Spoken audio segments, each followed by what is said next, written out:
So the weekend, Father's Day weekend, had some nice relaxing time, had some time to think, had some time to relax, another visit to the Dangerous lake. stuff. Yeah, exactly. Back Well, I out just, to the lake. yeah, I had some time to think. I had 2 hours to just sit and ponder and, listen to some good music by the water. So it started with like just clearing the mind of like, the rabble of stress and thoughts, and kind of let it like let the mind quiet a bit. And then got into thinking and had these news articles, and was thinking about, I started playing, this is a nerd segment we could talk about next week, but Magic the Gathering, the card really? game. Yeah, I got into that. Like the local card shop, they're doing like game nights. So it got me to get my own game set, my own deck, like learning to play it. So I had fun with What is that. it? It's like an RPG, or I don't No, know anything. it's like a deck building game. If you're familiar with any sort Okay. of like style of that. So you build your own Hearthstone. deck. It's the only thing I've seen online. Kind of, yeah. So that kind of concept where you build your own deck and then you play, you battle, and you can play with. I got the online app because I don't have anybody to play with right now. So I was like, I got to learn how to play somehow. But they're gonna host like Magic nights and Gotcha. Wow. hang out and play. The artwork on that. I mean, It's I've stunning. got so much of that in my Pinterest boards. Just like, Yeah. oh, this looks like this novel. Let a giant Egyptian crocodile looming over a battlefield. Like, that's awesome. Well, it's like they tie into so many different things. They go into like the sci-fi, they go into like the Egyptian, mysteries and magic, and they go into, all different like realms of magic and wonder. Yeah. Which is always fun and fascinating. And I think for me, that's why I wanted to talk with you. I have two sides, which I tend to have a lot of times, like with opinions. I hold both views equally. I'm very, here's how I describe myself. When I play like video games, I play as Mario. Equal across, good defense, good offense, good skill. I'm always the neutral. And with mysteries and wonders and like magic and UFOs and all that, I have the one side, which is, I think they're very possibly present. I mean, so that like the wonder and intrigue of knowing that there's something great out there, possibly. I hold that. So like, I love talking about Bigfoot. Let's talk about the Loch Ness. Let's talk about UFOs. Any conversation, I'm all into it because the possibility of those, I think, is fun. Fairies, anything of that concept, love it. Mm-hmm. Then I have the other side. I was chewing on this weekend, which is, as humans, I think there's a built-in desire. We could talk about even just in a natural sense, not even a religious sense. There's a natural built-in curiosity element. I think that's good, right? That's what keeps us going. That's why we evolve. That's why we progress. We have this curiosity element. I also think there's this deep-seated desire to know and explore and to see the ends of the universe, we'll say. Yeah. And I think there's like an insatiable desire to do that, mixed with the understanding that humans look for humans, right? So when they give like patterns, when you look at the clouds, you can identify faces. There's a term of why we see faces and patterns. Like if you look at a wood grain, I think it's you can see pareidolia. Oh, geez, I didn't know you'd. Someone would know it. So that like concept though, like that we're always looking for a humanness, likeness in anything. We see patterns even when there's nothing. We see them. That's like why when you're out in the middle of the woods in the kind of dusk, you can see faces in the woods sometimes because you're looking for that pattern. So I take that concept. So I'm saying the one side of I believe basically believe in Bigfoot. And then the other side's like, well, I think there's also an element that we as humans like to delve into the unknown. There's an element of curiosity and we like to match patterns with what we think, and there's an excitement to it too, right? That's why was it Schrodinger's cat? Is it Schrodinger? Yep. Schrodinger. Yeah, the cat inside the box, they're dead or alive. It's so fascinating because it's both at the same time, even though we know that cat has to be one or the other. But in that instance of unknown, it's both. It's magical, right? It's this dichotomy. And so I think of like when we think of like aliens or Bigfoot, there's this element of secrecy and unknown that we like, and so we delve into. And again, I'm for both sides. I just think it's curious that there is a possibility. Let's say there's two outcomes. Either there is stuff or there isn't. The isn't side, we kind of like to avoid because it's not fun, right? We want to play with it. Once you know all the secrets, it's not fun anymore. The game's over. So I always like to dance between the two lines. So when we're talking about UFOs, whether there is or isn't, I like to talk about that there is because it's fun and exploring it. But I recognize that there's a quite also realistic element that there isn't. And we mask human patterns onto things. We try to find things. We try to make So you have to, I don't know. I dance between both worlds. I don't know. What do you think? Where do you like lie you're saying, on it's kind of like a Rorschach test, and that that's what. Yeah. And I do think part of the job of becoming an adult is to, like we sort of talked about this maybe last week actually, but to make a distinction between what you want to be there, what you wish is there, and what is actually there. Yep. And that's not an easy thing to do, because you can get all hung up and you can then interpret facts weirdly or differently. Yeah. And then I'll say what also doesn't clarify or help the situation is when you have let's say beings that are paranormal or paraphysical, I should say, meaning they're like above physical embodiment like we are. Then they show up and then they borrow all your mental furniture in your head to be able to make a connection with you. Yeah. But then they appear to somebody else, and that person has different, mental furniture in their head that they use for looking at the world. And so they borrow that to try to connect with that person. And then you get maybe one message presented in two visually different ways. And of course, it muddies the waters, but it creates it's not a simple conversation. Not exactly sure, again, like I'm saying before we hit record, I don't know how far we want to get into all of this, because it's like, this is a huge conversation. This is it's the kind of thing where oh gosh, what am I trying to say? For me, I can't just be like a Mario, in the sense that for me, not saying it's bad or good or anything. No. I'm just saying I am compulsively unable to like let something be, don't know about something. Yeah. And if I determine like this matters at an existential level, in that I can't go to sleep if I don't know or understand how this fits into everything. And this kind of conversation has absolutely bothered me for the last 10, 15 years. And so I've done a ton of reading and trying to understand. So watching, reading, study on psychedelics, the effects of psychedelics, the pioneers in it in the last century, stories or evidence for UFOs and sightings and abductions and all of this, information on cryptids and cryptozoology and stuff like that, ancient archaeonomy, archaeoastrology. What would be the brief extraction, if you could, of what is the biggest thing that you need to fit into the grand scheme of things? Like, what is the thing you're struggling with the most, of like, this thing just doesn't fit into the puzzle yet? Well, see, great question. And here's what my problem has been.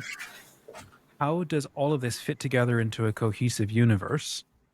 Or what kind of universe do we then actually live in, where all of these puzzle pieces make sense and can allow for other weird, unexplainable stuff? Yeah. Because frankly, any time that you have weird and unexplainable stuff, it means your model of the universe isn't big enough, isn't complex enough, or nuanced enough. And so that's been my difficulty, is like what's given to me, frankly, concept of how the universe is put together is not sufficient. And then that's a problem, because how I am trying to live out being a good person and how I try to engage with my faith is not nuanced and developed enough, which then impacts maybe not how I deal with other people. Like there's certain bedrock stuff that just kind of doesn't change. Like, how do I, push back on chaos and embrace the adventure of life? Okay. Yeah. Or how do I maybe raise my family and engage with other people? How do I engage with myself and bring about or nurture my own creativity and engagement with the world? Those levels of things kind of don't change. But what does change is this sense that if you're wrong about, well, for example, flat earth theory versus a globe theory, right?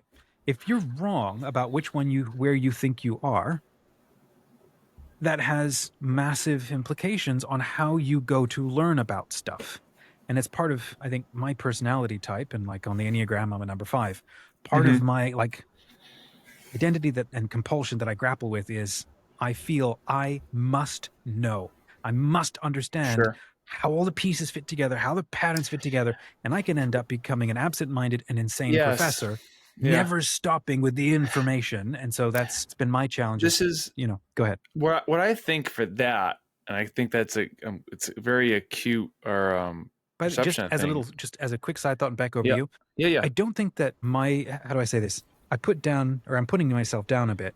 I think that the personality role that I am, and for all 5s who are out there, they're a vital part of the human organism, of the human family, in that we're the professor type people who never stop researching. Now, there are others out there who have insanely better discipline and ability to research, much better than I do. all of that to say, the depth of research is something that is absolutely critical and vital, because then this is the information that is then sort of brought to and presented to the rest of the human family to then start to make sense of. Sorry, what were you going to say? I Gotcha. interrupted you. No, that was good. The way I kind of rationalize, I'm thinking of how what you've just said is like, if you keep kind of delving into trying to fit all the pieces, you could become like this absent-minded. And I think the reason behind that is, I'm trying to think of like in practical terms. Like I think there's a portion or sliver. Let me just lay something out and then you kind of see if it makes sense and we'll talk about it. If you take the perspective that like there is a, why are we here? There is a being that started it all. I'm just going to make it very practical. I'm going to take it out of, specific religious circles as much as I can. Yeah. There's a being that started it all. We were here because we were created by something. And the trick that we've learned is that this thing that created everything wants us and it wants to interact with us. We'll start with that as a base model. And then I think I've taken the approach that there is this sliver or window of knowledge, which is what we need to know to be successful in this life, right? It's good to know why we're here, that there is an ultimate being who created us and wants us to be here. That's great. And at two, when we leave this place, we get to be with it. There's a chance we get to be with that being forever. That's the loop I've made. And I feel like that is like your sliver of window, and like you learn how to make a family, how to make money. There's all these little like things that fit in this window. This is what I've described, this little window. Outside that sliver is infinity, right? There's an infinite number of things, of concepts and things to chew on. Right. But if you try to make all those things understandable, you will infinitely be frustrated. And so I think is like beyond this sliver, that's where when we finally cross over, we finally get to dip into that infinite understanding. Now, I think in this lifetime, many of us can find great things outside that sliver. We learn a new thing about, if you take our concepts from like when we were in the 500s to today, we know so much more about our intellect, about our mindset, our will, there's so much we've learned outside that scope. I think what I'm going back to is that the game set that I think that works is knowing that all I need in this time is what's in the sliver. Anything outside is a plus and it is fun, but to not obsess over the unknown, because I think that's I think that's a beautiful like gift we've been given, that there's so much in this world. Like imagine if everything in this world was just like x equals x, y equals y, and like there's no mystery. Without mystery, there's no good story. Right? That's why Stranger Things, I was just thinking about that this weekend. It's so fun because in the beginning, you have no idea who the monster is, where they're coming from, what it is. Mystery is intrigue, and mystery is exciting. And so I think. So I like your diagnosis up to a point, and actually your reference of Stranger Things kind of makes my point, which is they created a universe, or these kids, these cultures, the American culture, whatever, created a world that they thought they could handle that made sense. The problem was, they did not create a model of the universe or of creation that accounted for everything else that frankly doesn't leave them alone.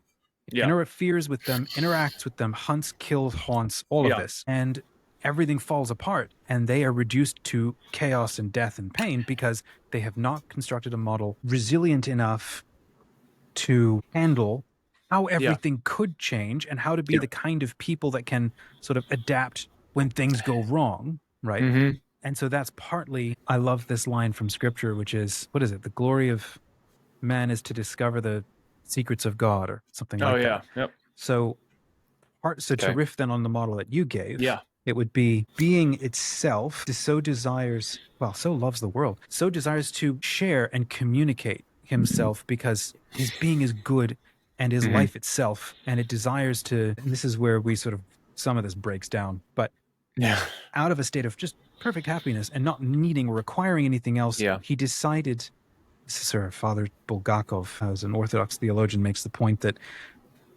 he wanted to be loved by us. So he created in an amazing way, he created a lack for himself that to share and give of all of his goodness and his divinity. To create a cosmos, to create a creation whereby the whole of what that creation is could articulate or communicate himself, so that we could then come to know each other and engage with him, it, divineness. And so, yes, there is a part at which, like you and I've talked the last couple of weeks over this idea that Yeah. there's a gift in the Christian gospel. If you sort of scrub out all of the theology, the theological inferences, once you pull all of those out that may or be good, may or may not be true or whatever, and you get down to like, what are the core things that are actually communicated by the gospel message that orients you in playing the game of life? It's a very simple message, which is kind of like an inoculation in that no matter what level you end up in, you'll always end up being oriented in the right way to help. And even if you get misled or confused or whatever, there's still a core orientation because it's core to your being. And it's also not something, and this is where a lot of theology, I think, is communicated wrong, as a message that comes to you from outside, as opposed to a message that is present within, confirmed by shared experience, and orients you towards an ultimate destiny. We share that with others. We hunker down and bond with specific people in marriage and family and community and all of this. But at the same time, part of the point of this level of the game that we're in is to keep creating safe havens for new life to come in, for people to enter into and field test themselves and grow and develop and so on. So if you're living on the edge of a volcano and you've walled off the fact that this thing could blow up at any point, you have not made a prudent decision in how to live in the universe. And so that either means going somewhere else or adapting yourselves or tracking all volcanic movement or whatever. So that's where Stranger Things is living in a bubble, and they're not sufficiently adapted or in enough engagement or conversation or discussion or research or whatever with the rest of the universe to build the kind of human society and culture that can actually know where you are. Again, I go back to the same concept of just feeling like the idea of like the Galileo thing and flat Earth versus round Earth, or heliocentric versus geocentric. And it's like, as far as waking up tomorrow morning, Monday, and going back to work, it might not affect that immediately. But in terms of orienting how culture develops, the problem is if it's true or, then you must follow it, whether you're excommunicated or not. You have to follow and explore and understand the truth, because 400 years from now, not only does the truth matter to you individually, but 400 years from now, the truth shapes and changes where you are. And it's a completely different cosmos or world to be living in, arguably. So flat Earth versus round Earth, for example, geocentric versus heliocentric, and all of that. So to go back, I think that's great points. I think the original like Stranger Things point was just to the analogy stopped with that mystery is what we love. We love mystery, we love intrigue. So that's where that stopped. My thought is that, so like with this analogy with the infinite, and then it's infinitely going outward too. The thought is when things cross into our universe, that's when we deal with them, right? There's times where like, Our Lady appeared, which is so outside of our universe coming in. And then that is something that builds our view from that point. I think the thing I want to be careful of, or is what I see is that this is just, so we're starting from a central point. So we're going off of like, if there is a God, we'll take for the Judeo-Christian model, like if there's a God that we believe in and everything stems from that, okay, when we're building a world right now, the moment you start to go outside that world, I'm just saying it's fine. I'm just on like it's consequential, not in like a moral sense. I'm just saying like this is, if you go outside that, you're dismantling the structure of things. So if you start saying like, well, what about this and that and that? Now you're kind of reframing where the starting point is my thought. Okay. Saying like, let's say there's multiple gods. Okay, well, you can go off of that assumption, but don't try and fit that into the model with the one God. Try and now build a new model where that would then fit the case. I think that we're kind of dancing across the line. So like either you have one God and everything fits in that world, or you have multiple gods, or there's no God. I think that the troublesome part is when you try and make the concept for something that doesn't fit in a one God model. Or, this goes back to what we said at the beginning, there's what's possibly true, there's what is true, but then there's your perception of it. And you can hallucinate data and you can convince yourself. So what you thought was God, or what you thought was the world, Stranger Things, great example, is not. Or It is, but this is kind of why this whole conversation matters to me, because for the last 10, 15 years, for me, life was that simple. There was, like your diagram, Yep. everything is that simple. Everything else is from down below. It's Okay. not worth studying. It's all evil. All of the gods of the ancient people and of today, they're all bad, unless it's a specifically defined angel from sacred scripture. Anything else that happens is all evil. Bad. Yeah.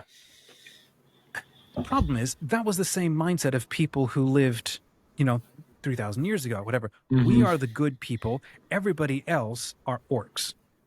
And it took us a long time to get to a point where it's like, okay, I still hate your guts, but I hope you make it to heaven some point anyway. Yeah. And you start to then construct this idea of the human family, right? But now we're like, basically, if it comes from outside planet Earth, well, they're all orcs. And we're justified in shooting them all down. And I'm like, well, we learned that lesson at one point.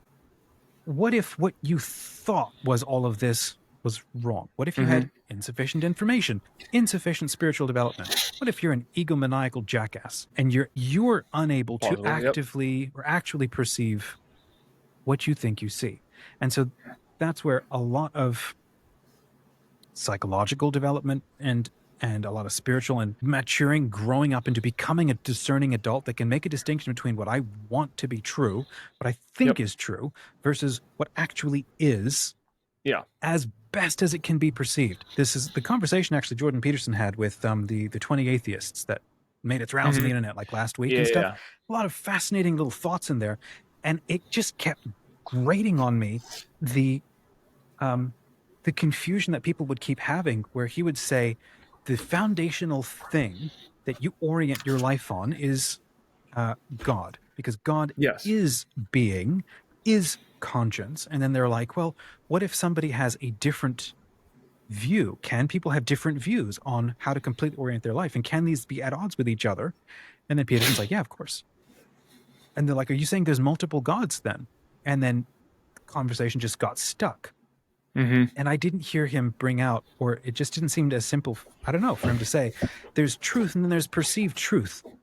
That's what you think is true. And we all get deluded at the level of what we think is true, and then we build and orient our lives on it until something crashes and burns and we realize, oh, I didn't orient myself appropriately. Bake that in, The ability to determine like orientation in a healthy, humble, open human person, because you can be not healthy and not humble, and so you just jump from one delusion to another delusion. The ability to engage with a healthy conscience, to keep seeking ever more accurate truth, that is the discerning spirit of God working in you. The fact that you're alive at all and have presence and existence at all is because you're existing within the being of being itself, who desires to share not just sort of life with you and sort of, here's a grace packet by FedEx, but like, his life cannot be separated from who he is.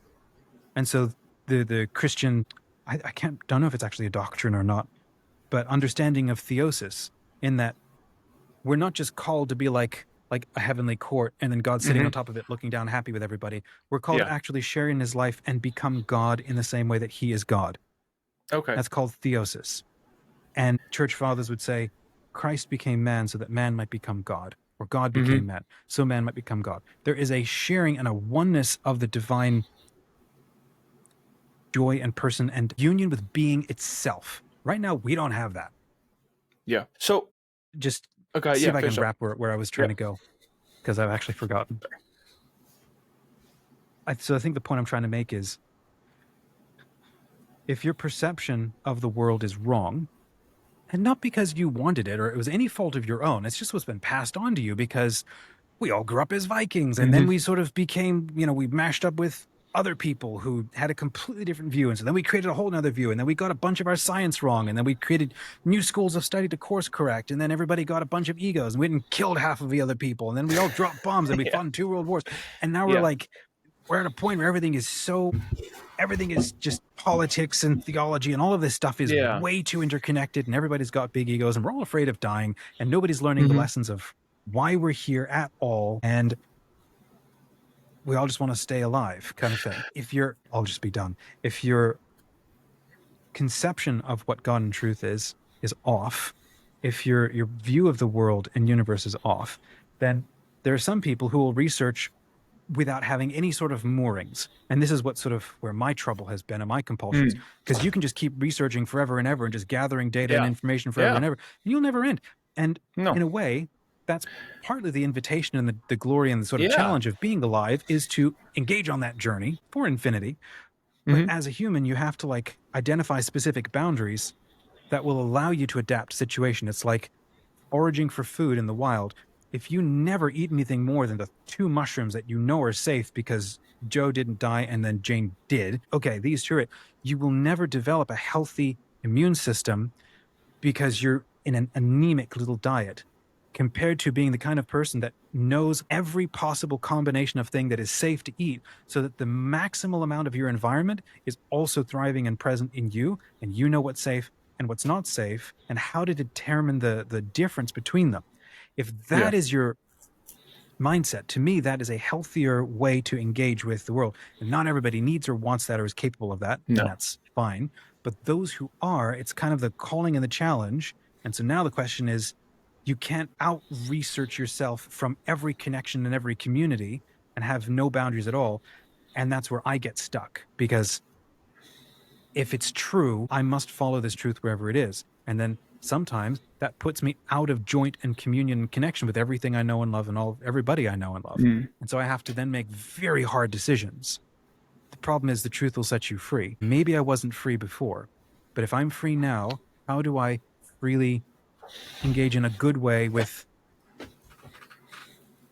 not just other people, but how do I stay oriented so I don't get lost? Because Mhm. delusion and compulsion and I'm not perfect and all of this stuff, you can get lost in the wilds Yeah. almost instantly. So I think the biggest question I think I have on mind is, what, if you can give us a teaser, what is it that is, what's the thing that's causing this? What is the hurdle that's currently in front of us, or you, that, not hurdle, whatever, like, I guess we've kind of talked very, extracula, big, This is all the theory, topics. right? See if we can Yeah. Like what conceptually make specific, sense of stuff. what specifically what specifically has shifted the worldview or opened it up or made it different, or thing you're like, can you share anything? Like what the It's specific? because here's the problem. It's like everything. Okay. So Okay. when I was probably about 16, 17, my dad got me a copy of Graham Hancock's book, The Sign and the Okay. Seal. And I didn't know what I was reading at the time. I had no conceptual framework or understanding of history to make sense of anything, like what was being said in there. And frankly, all I wanted was, he said, "Oh, this is cool. It's like Indiana Jones, just hunting after the Ark of the Covenant." And so I Okay. think he must have forgotten half of what was in it. He also mentioned stuff like, oh yeah, there's also this other guy out there called Eric von Daniken who wrote Chariots of the Gods, and how everything in ancient history was basically aliens giving people tech and showing up and pretending to be gods, and that's how they built pyramids and stuff like that. Mm-hmm. And so I read von Daniken when I was about 17 or so, and learned that a lot of people just walked away from any faith tradition because this seemed to like explain so much. But I remember getting to the end of that book thinking, dude might be right on something. I don't know what he's right about, but he's also eliminated all the possibility of all creativity from people to imagine. It's like everything is accounted for. It's now too neat. And you're now left adrift in a universe that has 50 times as more people in it, and it's just as meaningless. So I don't know what to do with this. And so what was intriguing to me about Graham Hancock was in his book, Sign and the Seal, he assumed that the Ark of the Covenant was a meteorite that had radioactive properties, and that's why it was shielded. And if you got too close to it, you get fried. So he's coming at this not from the point of view of the gospel, the Christian message. Naturally, I wanted anything that would confirm that because I was in a cult at the time. Any details that didn't fit that, I dismissed. Yeah. So I went back and I reread that book like 15 years later, and it blew me away all over again. I still don't agree with a lot of his things, but I now have spent 15 years reading all the rest of his books, following him, watching his interviews, and then following all the people that he follows and is interested in and he talks to. So my worldview is completely broadened out. He's somebody who's gone on to be, like, he's on Netflix now with a 2-series thing called Ancient Apocalypse. I wanted to understand where he was coming from because I was a young earth creationist growing up, sort of. Yeah. It was this messy thing where in our case, we were like young earth creationists, but at the same time believed in an old universe. It's like Earth was young, but the rest of the universe was old. It's like stuff it was a mess. So to then have someone like Hancock show up and go, look, if you look at the actual the archaeological data, you have buildings that look like they were crafted before the last flood, before 10,000 BC. And I'm like, that's when the earth was created. What? How do you map any of this? Yep. You get these really ancient buildings, and this is a whole massive conversation that's just Yeah. thoroughly fascinating. There's buildings off the continental shelves that were above sea level 12 to 10,000 years ago. Well, then where's the data for this? Like, where did all the extra water come from? How did the ice caps melt? Where's the comet? All of this stuff, the Younger Dryas theory, all of this sort of cool and interesting stuff. And then I discover, like, well, there's megalithic stones in the bones of Jerusalem, which means whatever Jerusalem is, it existed before 10,000 years ago or something. And they somehow had the ability to maneuver megalithic, multi-ton blocks of stone with caveman level tools and precision instruments and precision engineering. And this doesn't map up and make sense. Okay, so this is one massive mystery that is still unresolved, and I don't think maybe never, happily be resolved. But it's like, okay, I have now here's one thing that I remember getting really sad at. I remember once reading how Alexander reached the edge of the desert or something, and he started weeping or crying because he's like, there's nothing else left to conquer, there's nowhere else left to go, like I did everything. And I remember as a kid looking at maps of the world and just being sad, because it's like, there's nothing else left to find, there's nothing else left to discover. We found everything, there it is, it's all mapped. This is sad. There's no Atlantis, there's no magical anything. It's all just people and dull 70s and 80s brutalist architecture, and I'm not even allowed to watch Star Wars, dang it. So there's like no happy future looking at anything fun, and we're under the threat of global thermonuclear war at all times. So it's like, this is a depressing world to live in. And so then to start to discover, like, oh wait, everything I thought was the world is not. And to be a good person means to dismiss all of this other data. Like, well, maybe that's not a good, smart person at all. So archaeoastronomy and ancient archaeology has been a decade-long fascination for me to try to understand. You get a ton of weird people who don't know how to put anything together and come up with weird conclusions to things, and some have put together very smart conclusions to things. So that was one side. And then I started learning, well, because Graham Hancock was my gateway drug, he was actually somebody who was into psychedelics and hallucinogens and entheogens and all of this. And he's been for decades. And he's only more recently become more comfortable sharing that, because the conversation has shifted around that. People are now taking it and practicing it and reviving ancient cults and pagan tribes, stuff like that. And not that it ever went away, but now I'm like, well, I don't know anything about that. So let me read his book. What was his book called? Spiritual? No.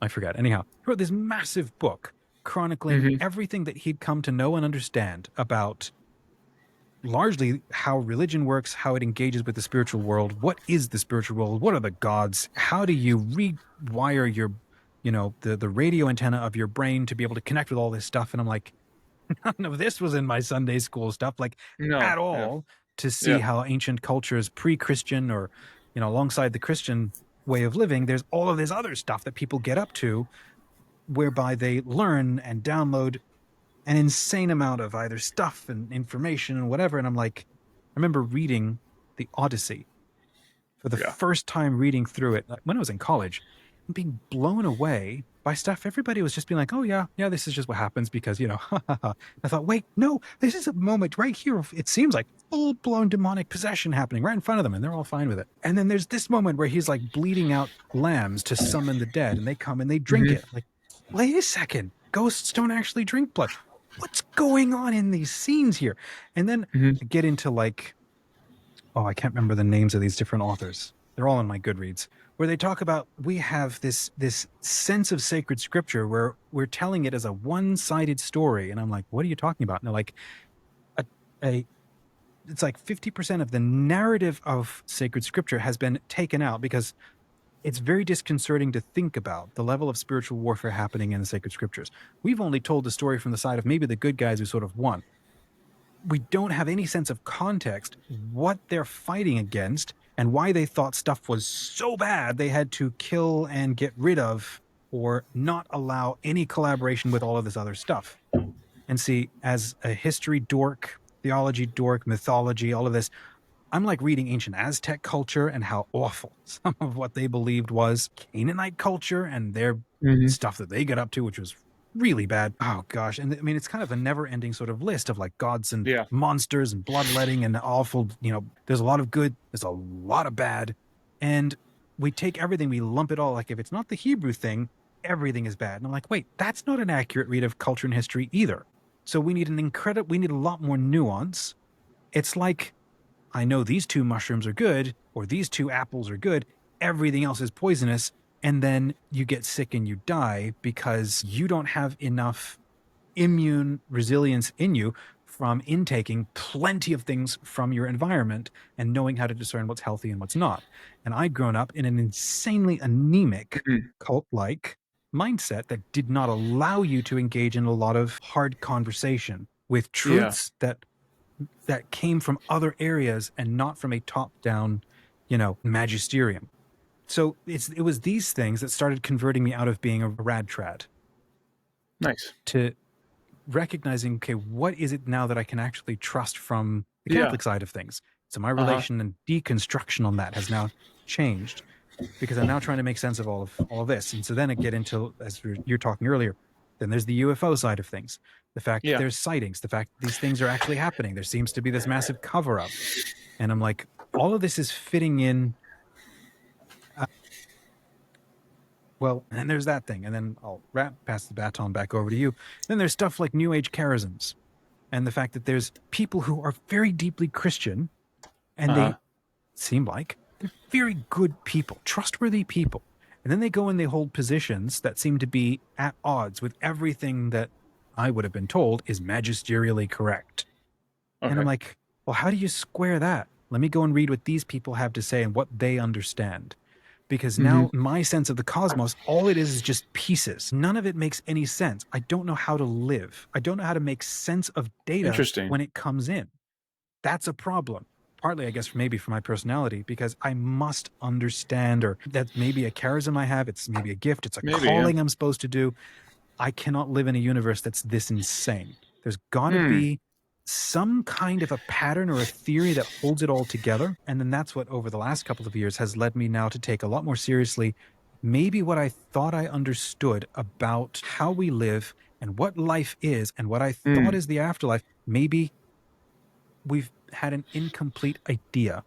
And that's in the last couple of years, and you've been a little bit on my journey on this, is like, well, what is dreaming?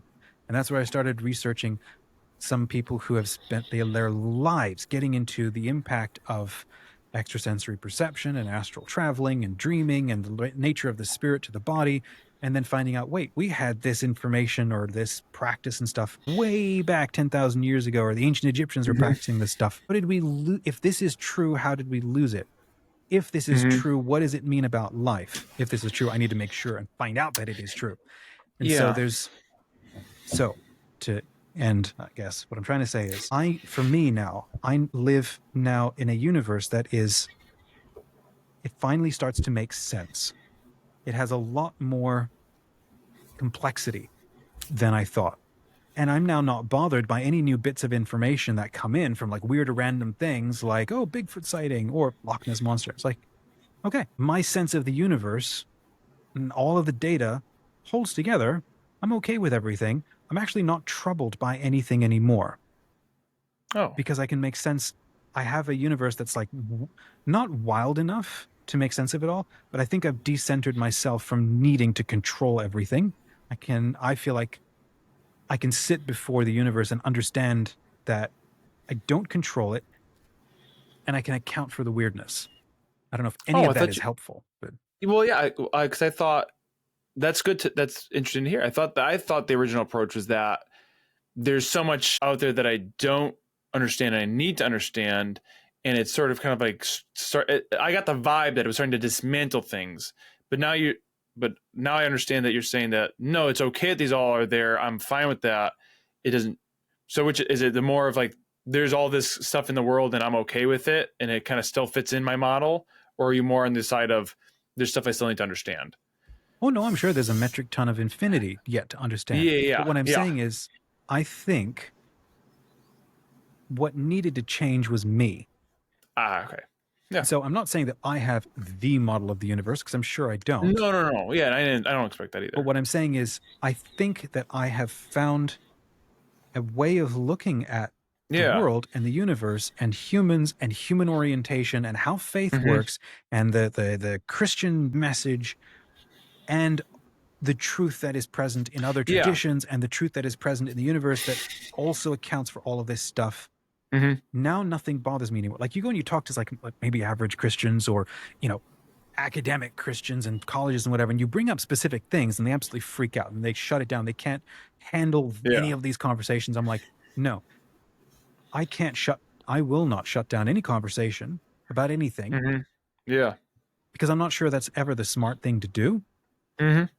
So the thing that needed to change was my desire to control all outcomes, which unfortunately is a tendency that most of us have. And now to be able to accept, or how to build a way of looking at the world that allows it to be what it is, which again, I don't think is a place many people come from at all. Yeah, because I think the way I've always approached it is that, you know, if you have, we'll take it from a Christian sense, you have a very big, expansive, never-ending God, right? Who loves and creates out of love. Well, that's a huge umbrella. So if you look at any sort of concept or theory or application that, you know, a lot of it fits under that. So let's say there's aliens. Does that contradict with those concepts? No, not really. I mean, does it make sense all the way? Not really, but that doesn't affect my world at all. Let's say there's a Bigfoot. Okay, there's a weird creature he made that we don't understand. We've had thousands of those across the years. There's still like new species we're discovering today. So would there be a species that's very elusive? Sure. And I think of like aliens in like the pyramids. Like, okay, where does that fit in? Well, God can use, if you say like the term angel has been used in many different concepts and flavors. Maybe angels were, that's an alien, how they appeared. We don't know how they appear. We don't know. So it's like, there's so many nuances, or aliens are just beings that were made before us. Again, I also think of us as like one storyline in this universe. There could be overlapping storylines. That doesn't negate anything. Like, you know, there could be other traditions of sacred scripture all in the same umbrella of this universe, and there could be overlap. It would be the same gospel.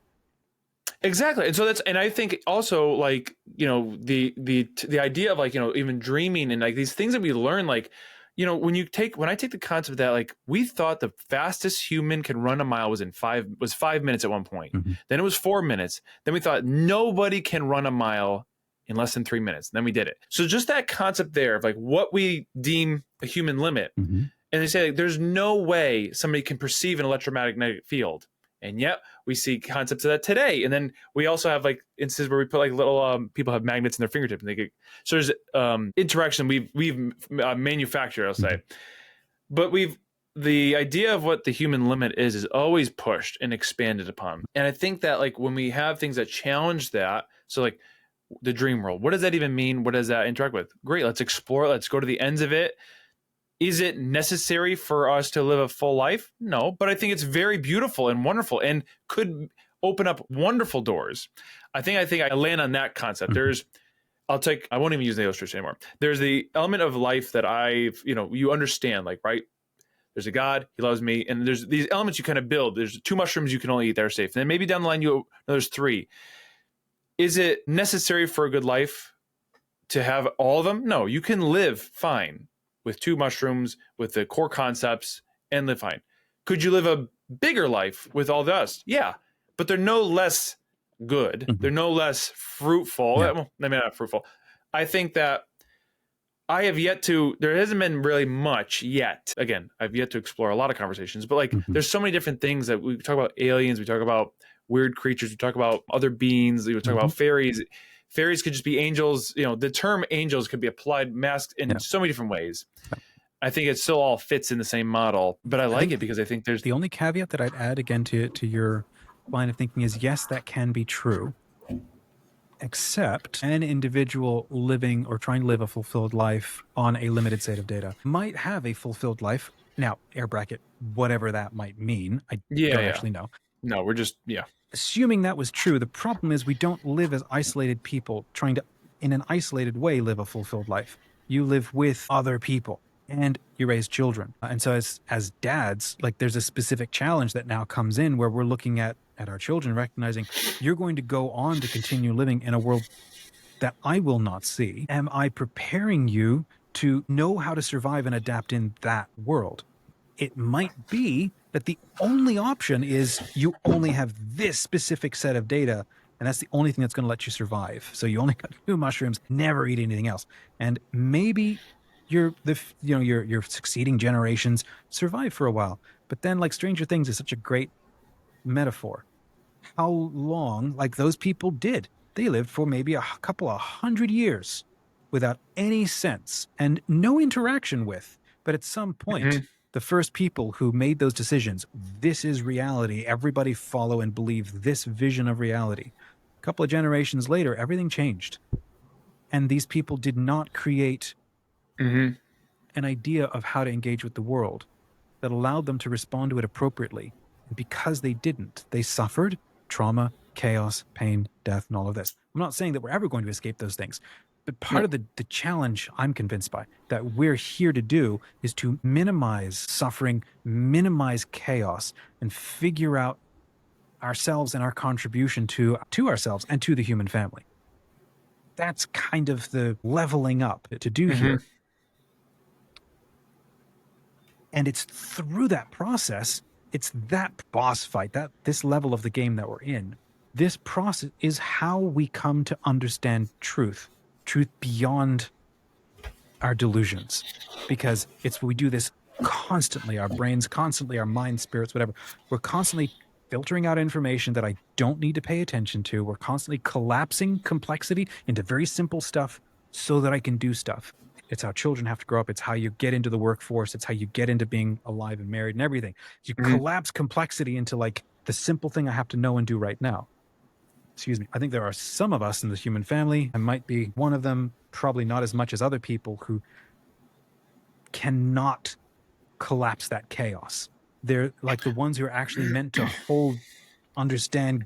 They're the weirdos who go out beyond the safe, picket fence out into the wilds, and they're always discovering and coming back with weird things and new things and different things, interesting things, to constantly be reminding everybody what you thought was the edges of everything was actually the beginning of everything else.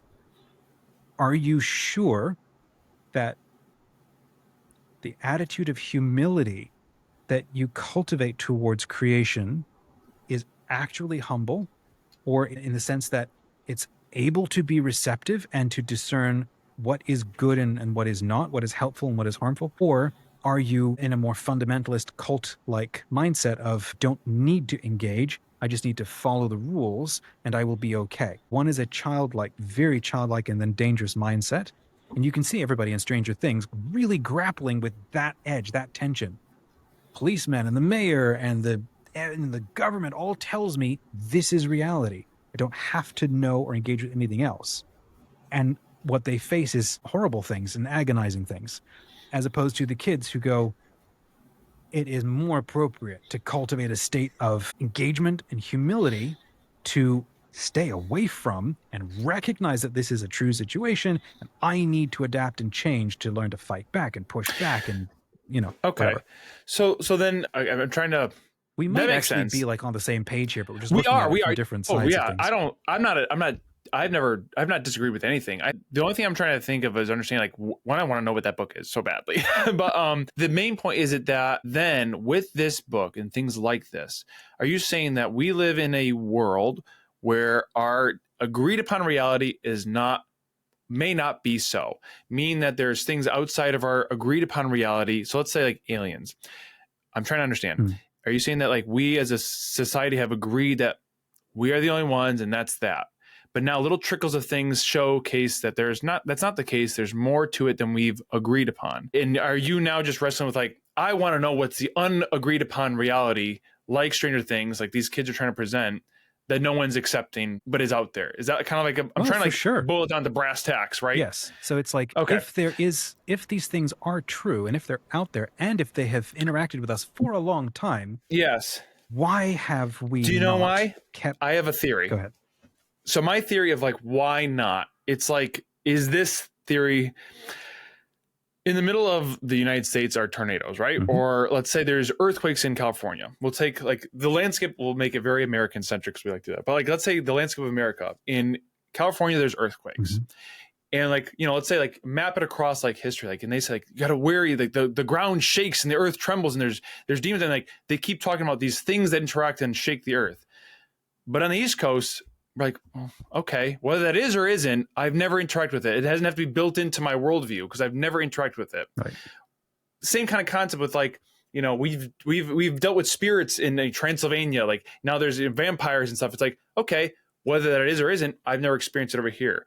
And so I think the reason why like these scenarios happen where like there's UFO sightings in Arizona. Okay, whether it is or isn't the case, it isn't affecting us all uniformly where we have to make that our agreed upon reality because we don't know yet. Right. Whereas like, you know, it rains everywhere. So we know that rain is a uniform reality that we've all accepted.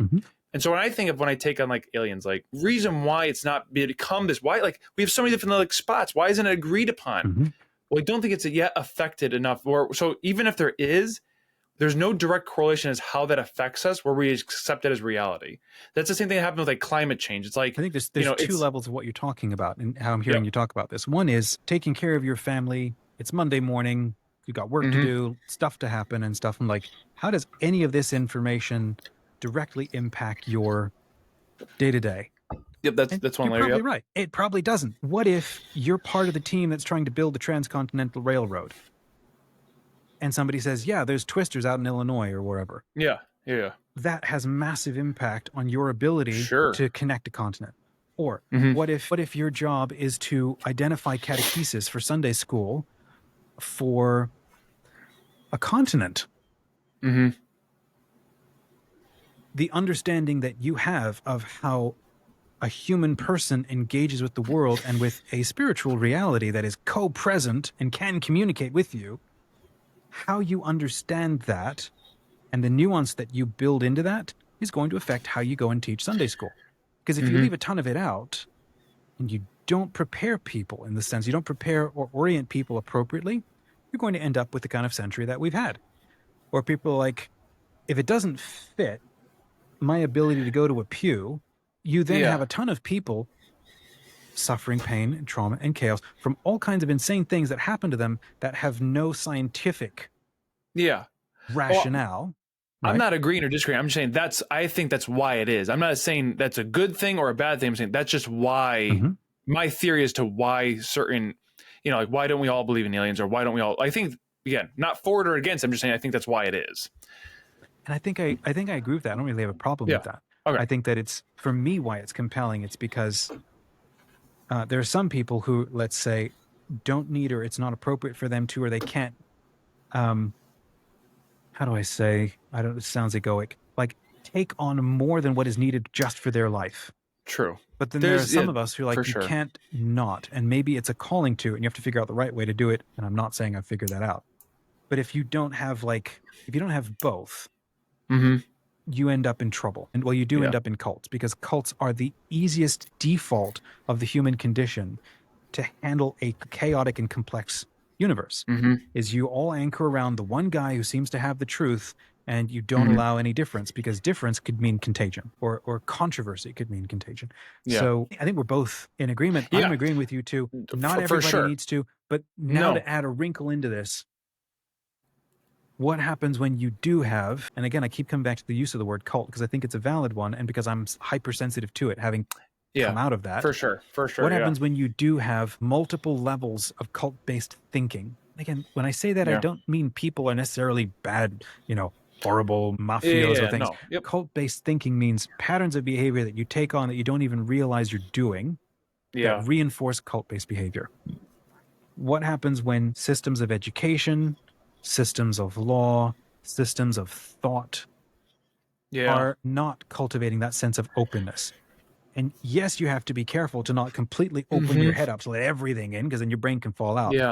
And I know people like to quote Chesterton, like you're supposed to have an open mind, so it's like an open mouth, so you can close it down on something solid. That's true. You're also supposed to keep chewing, swallowing, keep going, and adding new stuff. Not clamp down like a bulldog and never open it again, because that's not how chewing works. So keep I like closing it that. Yeah. down on some Yeah. things, on new things that are, and spit out the junk that you don't need, Yeah. and then keep taking in the solid stuff. I like that. Yeah. So this is a massive conversation. It's basically No, been an yeah. hour. I like that. I think this is a good conversation, because I think that we as people, we as Christians, should always have this kind of conversation. Just like push, like, even if, because I know, like, we're so on the same page in a lot of things, but it's still good to, like, even if you're on the same page, let's keep pushing. Like, let's just see where those boundaries lie. I always like that. I'm always for it. I'm always like, so I think, if we could, give our global message to the audience, is like, always push the fence line, and it's okay to explore. It's okay to seek. And the thing that we wrestle with is like that there's this universal truth, right? There's axioms of truth that no matter how far you push and pull against these fence lines, you will always find them if you search hard enough. Mm-hmm. And I say that's why I like the idea of like, let's talk about anything from aliens to fairies to ogres to whatever. It's because, like, just keep pushing. Right. You'll find those pillars. They'll be rock solid. And that's where, for me, as I've been like watching and trying to study the New Age movement and New Age, they're not, I don't know if you call them theologies, but they're trying to be. I think that I agree with a point of view, which is what the New Age has taken on are all of the charisms and ideas that mainstream or magisterial Christianity doesn't know what to do with, and decided, talk about this stuff, we're going to burn you.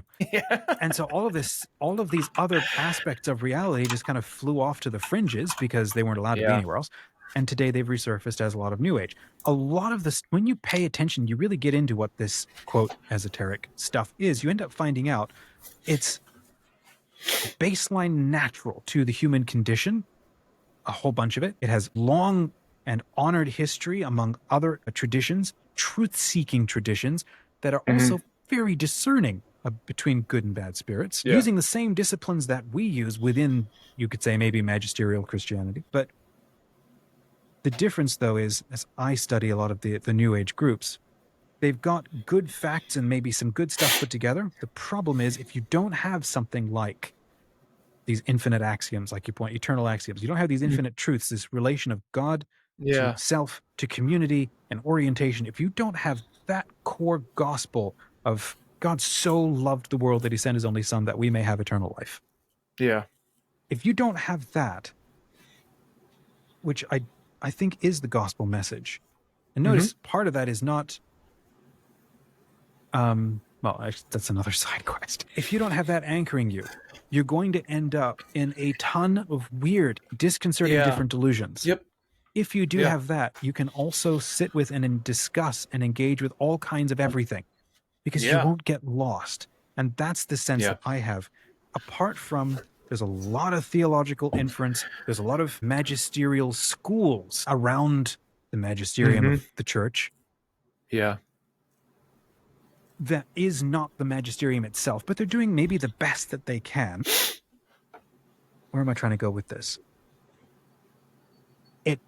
It boils down to, there is a core message that is the gospel. And the problem is, you ask 50 different Christians, you're going to get 50 different ideas of like what the gospel is. I do think it actually is the one thing that a lot of Protestant Christians have captured. Like, this is the core thing. If you keep this at the center of your life, you will be oriented appropriately. You will engage with the human family appropriately. You'll be open to whatever truth, and you will have a firm foundation to be able to discern what is good and what is bad. And what I can't accept is the level of conversation that we see among most, especially traditionalists and so on, is a blackwashing of, or a demon washing of anything and calling all of it esoteric. And it's like that. That's frankly just lazy education, lazy thinking. So there you go. I'll let myself out to the shooting line. This is a, hey, if you had a full cup of coffee, it's probably done by now. This is a good conversation to have. And I think that hopefully we'll see if, for our audience who watch, like, dives in and pushes back. We'd love to hear some different thoughts and feedback, because we like to discuss it all. I think that's a really important thing, a really good trait about us. Like, there's no topic, what's the untouchable? Taboo. Yeah. Exactly. Yeah. Because why should there be? We're not, we're doing it because we're curious, and I think there's a very good quality of curiosity. Yep. And for what it's worth, only respect I have for some, how do I say this? I only have like real respect for people who are prepared to literally die for the truth, to sacrifice their career or to be Yeah. excommunicated, shall we say, from whatever group they're part of because they believe this is the truth. And if suffering for this truth is going to cost me everything, I'm prepared to do that. That kind of person I have a lot of respect for, as opposed to somebody who goes, and you find out about this afterwards. Yeah, I kind of knew the truth, but my paycheck was on the line or my position in this institution was on the line. And so, so we just don't talk about it. At that point, I know that you have a lot of credibility. My respect for you has gone almost down, disappeared. Yep. And okay, that's maybe a bit of an exaggeration, but now I take what you say with a chunk of salt because now I recognize you're withholding me. And now I have a problem with myself where I'm living a specific kind of life and I feel there are certain things that maybe I believe or I'm compelled by and I don't know how to talk about. Maybe I feel must or should be. And then I don't because I want to preserve my position in like whatever different communities I'm involved in. And I'm like, I now need to do some very serious soul searching about how and when it's appropriate or prudent, if at all. But then when it is true, will I stand up for it? Because what I don't want to lie. I can't lie. I don't want to do that. Like George and again, Washington. lie being the deliberate, not just the sort of passive withholding of information from somebody who doesn't have a right to know. That's very different from deliberately misrepresenting a truth. A misguiding, there should be we should definitely have like a show after the show, like a Patreon, like that would be cool. There's behind the paywall. We finally know what this book is. No, I mean, I can share the book. It's not a problem. There we go. The name of the teaser we've all been waiting for. Well, you have, because I mentioned it before we hit record. Audience is like, what the heck is he talking about? Book. So it's called Angels, Archons, and Aliens. And if I can get the title of the thing. Where's the title? It's like an assessment of, hold on, let's see if I can find the title. Beautiful. An assessment of the theological implications of, I think it's like encounters with, or close encounters or extraterrestrial, something like that. Nice. The guy who crafted it is this very deeply engaged, it would seem, Christian who's now an Orthodox. And he's wrestling with a lot of the stuff that I'm wrestling with. And he's focused specifically on standing up for the New Age and UFO community who have been telling the truth forever and have been shut down or sidelined or dismissed or ridiculed or whatever. And he's like, if it's true, it's got to be true, even if it means I get excommunicated over it. If it is true, then what does that mean about our theology? Have we understood our theology as appropriately as maybe we should, given all of this new information? And so that, for me, that's where I would position myself. I'm on the edge of the inside of what it means to be a Christian, in the sense that I'm not outside attacking Christianity. I'm not way deep, like in the center, like, because I've been that. I'm like recognizing, well, frankly, if you're God, the center is everywhere. And so therefore the edge of the inside of the definition of what it means to be Christian, from that vantage point of, I get it, I love it, I understand the point of the whole thing, I think. But at the same time, I'm going through the fence to understand what has been missed. Because we need to have a rich and robust and resilient engagement of our faith with truth, with reality. And somebody shows up and they go, well, what about this aspect of reality? And then you're like, well, that doesn't fit how I understand the universe. I don't know. Well, then there's no conversation. You can't have a conversation that way. For sure. So, man, the cover alone, very cool. It's a pretty cool cover. Yeah. And so there you go, friends. This was a totally different kind of conversation, but it has been something that's fascinated me. And it's, like I said, it's what's been deconstructing me out of cultic, radical traditionalism. And there are a bunch of different, very good and well-meaning radical traditionalists. And then there's a bunch who are more disingenuous and manipulative and whatever. And I'm now trying to, wrestle with, how do you be a good person? How do you be a good dad? How do you be, and in our case, good hunter-blatherers? Where does this fit into all? How does it all fit together so that I can go to sleep at night? Because for me, I can't go to sleep if there's like no possibility of there being a coherent. And this is the thing with our Christian gospel. It's because of the gospel that we have, we can look at the universe and go, there's an answer. It might be massive, and I might only uncover a tiny part of it, like a little scratch and sniff of the ultimate mystery. But I can trust that there is an actual answer to everything. It's an intelligible universe that my mind can understand at some point, and I can begin. At some point, Now, Yep. It's when you have the concept of like, there's a lot of insane data and it's all hallucinating and it's all evil to delude you. And it's like, I'm not convinced that that is an accurate read of yeah. I only take creation. just a small thought I had in that is as long as it's not as something that detracts you or pulls you away from God, you know, like say that would be the blackwashing of like the dark. If it's meant to pull you away, but if it's not pulling you away, well, I don't know. I'm not at the point where I disregard it because why?